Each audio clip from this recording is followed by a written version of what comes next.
Well, hello and welcome to another edition of Health Solutions with Shawn and Janet Needham, where Team Needham discusses everything healthcare. I'm your host, Shawn Needham, and I am streaming live from my office at Moses Lake Professional Pharmacy. Super excited to be with you today.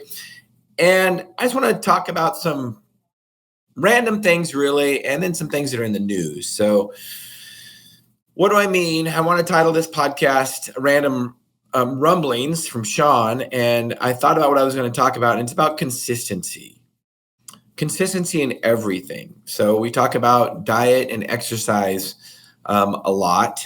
We talk about sleep, and one of the 4 pillars of sleep is consistency. How often do you get good sleep? But diet, exercise is no different. So there's not some secret, there's not some magic about it. There's not one workout that you can do that's going to be better than most others, honestly. It's just about being consistent. There's not some superfood you can eat that's going to, magically, give you a great toned body. It's about consistency in diet and exercise and sleep. Those are the 3 things that we can do to actually make us healthy. So, but what else does that apply to? It's really consistency and long-term in everything. When we're losing weight, my weight can fluctuate literally 6 or 7 pounds a day. Easy. How do I do that? Well, I do intermittent fasting, so I mostly eat just dinner. So I eat once every 24 hours or so, depending on my workout schedule. So obviously, right before I eat, I'm going to be a lot lighter than right after I eat. And especially when you throw exercise in there. So I don't eat, normally I don't fuel for my workouts unless they're going to be longer than an hour and a half and more intense. And it depends on what my workout day was the day before too. And sometimes if they're not intense, you don't really even have to fuel for the longer workouts because you don't need a lot of fuel at low intensity because you'll be burning fat. So, and that's not necessarily a bad thing. Good way to train your body to adapt to burning fat also. Now, for all you keto people out there, there's no such thing as an on-off switch of when you burn fat, when you burn glucose, when you burn glycogen. All those things are happening at all the time in your body. So, but about consistency also in life, it's not just diet, exercise, and sleep that makes you healthy and successful and prosperous. It's about showing up and working consistently over many years. Don't think that you're going to get a job and you're going to be at the top of that ladder, within a few weeks or even a few months or even a few years. I kind of find it frustrating in today's world because I think there's a generation out there, my kids' generation, that, they're in their 20s. And I think sometimes people in that generation, I think they call it the millennial generation. I think they think that they want everything their parents had, but yet their parents worked 30 years to get it. So most important thing is to be consistent and show up and work just like you would in a diet, just like you would in exercise, just like we did in life. It's life is, and most things are a marathon. They're not a sprint.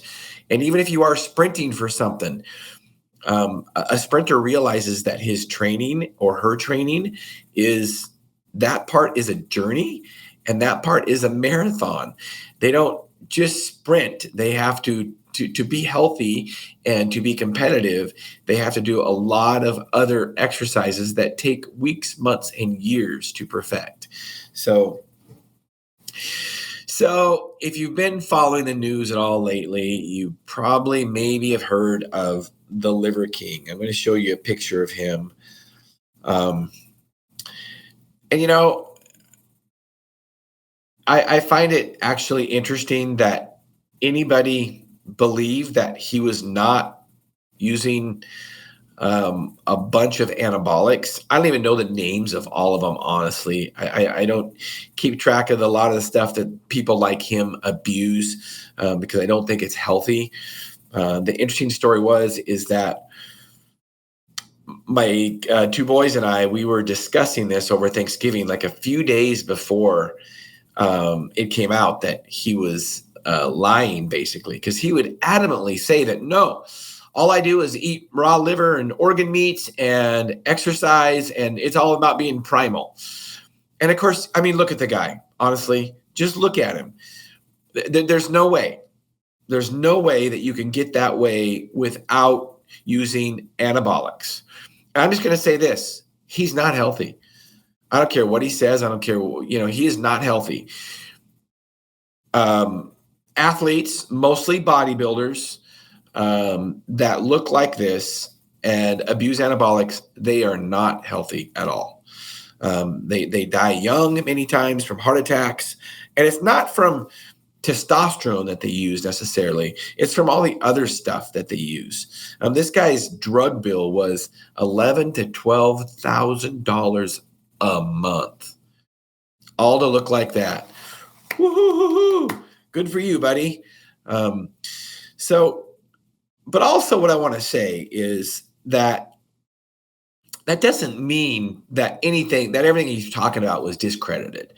He did talk about being a carnivore and eating organ meats, and I still think that's a very healthy thing to do. I'm not a fan of organ meats, honestly.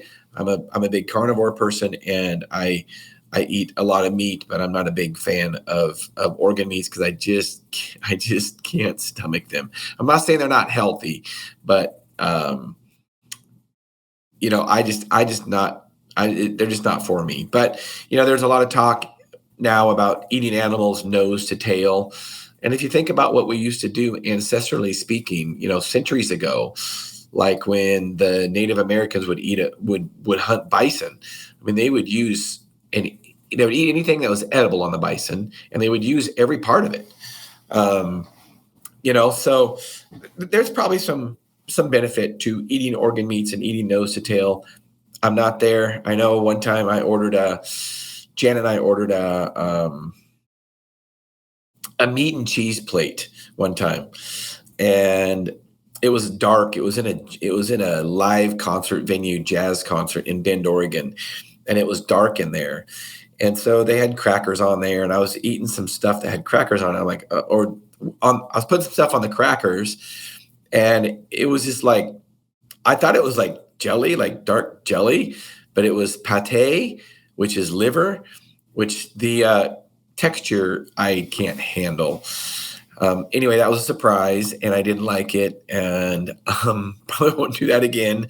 Also, one time, bone marrow. They had bone marrow on one of these meat and cheese plates, and I'm like, oh yeah, I'm going to try to be healthy and eat bone marrow. I wasn't a fan of bone marrow either. I'm not saying it's not healthy. I think eating a good, well-rounded diet, and mostly carnivore, I think we can get a lot more nutrients in meat because they're so nutrient dense as far as macros, as far as proteins, but as far as other nutrients too that you cannot absolutely get in vegetables, like B12, for instance, or heme iron. You can always usually spot a vegan or a vegetarian because they look anemic. They don't have enough iron. I mean, think about what makes red meat red. It's the blood in it. That's heme iron. And that's what is the best absorbed iron around, period. There is no supplement you can take. There is no plant you can eat that has a better iron source than red meat.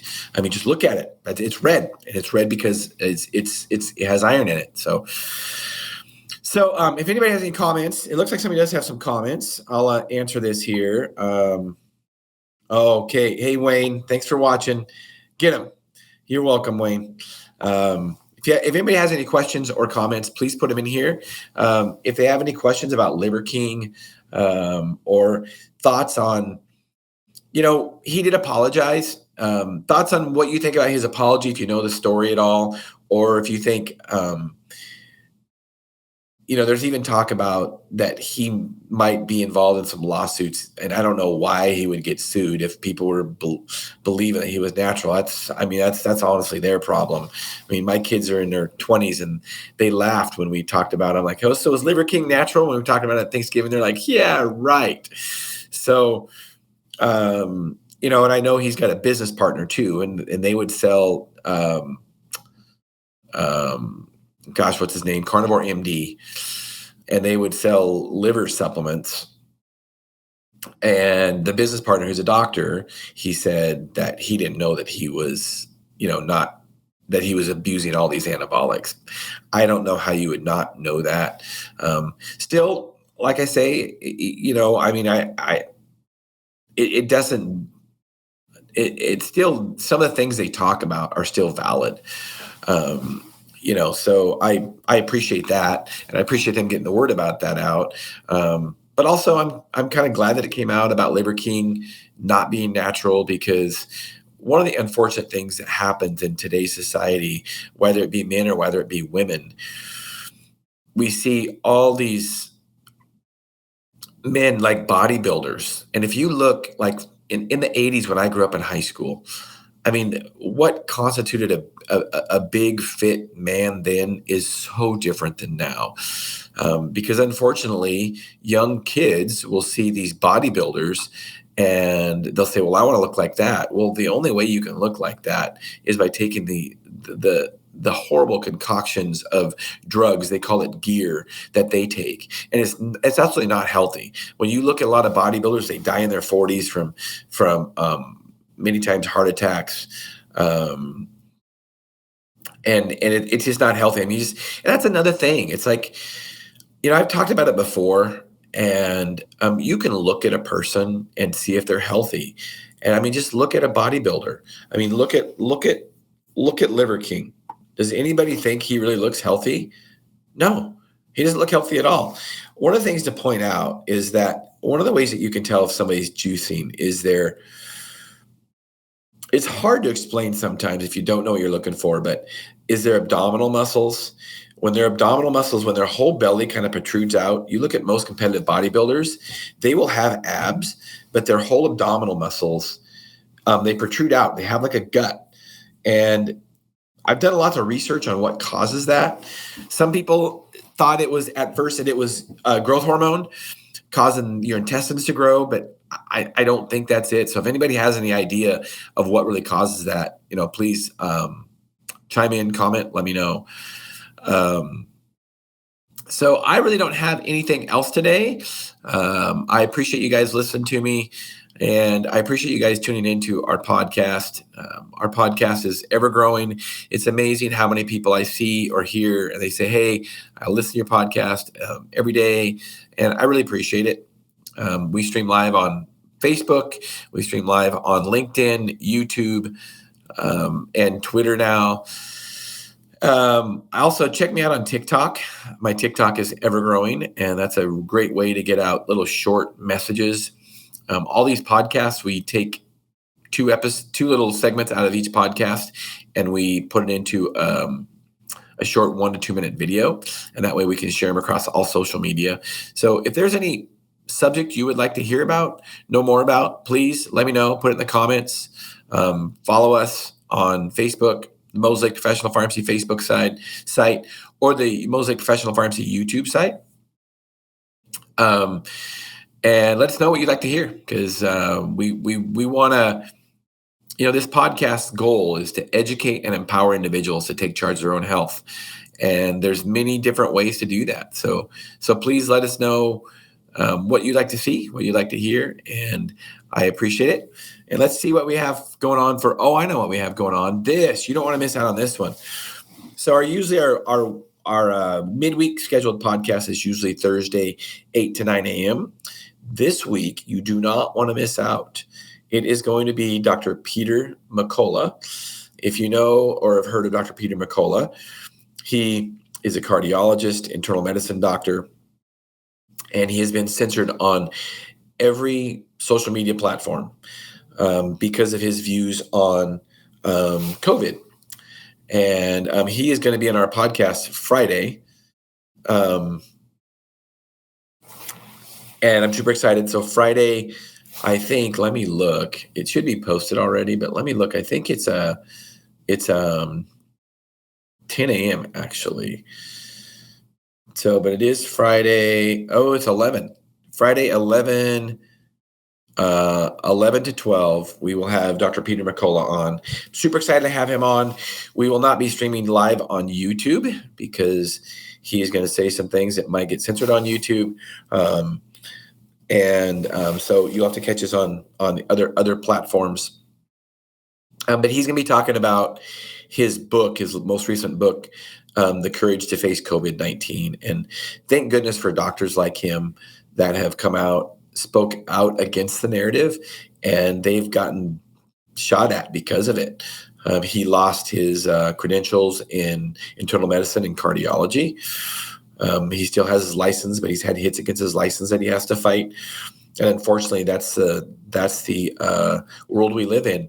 Anybody that doesn't believe in the narrative and they have a different thinking, then there's hits on their license, and that's really, really too bad. So thank goodness that doctors like him are standing up. So you don't want to miss out. 11 to noon on Friday, Dr. Peter McCullough. He was actually on Joe Rogan. You can look him up on Joe Rogan. He was censored on every platform, every social media platform. And then he got interviewed by Joe Rogan. And Joe Rogan is on Spotify now. And there were 50 million views on that Joe Rogan episode. So you don't want to miss out. I'm super excited to have Dr. McCullough on our show. I've met him before, super nice guy, and very knowledgeable guy. So super excited to have him on. So with that, I don't have anything else. Thank you, listeners and viewers, for tuning in. I really appreciate it. You've been listening to Health Solutions with Shawn and Janet Needham. We will see you Friday.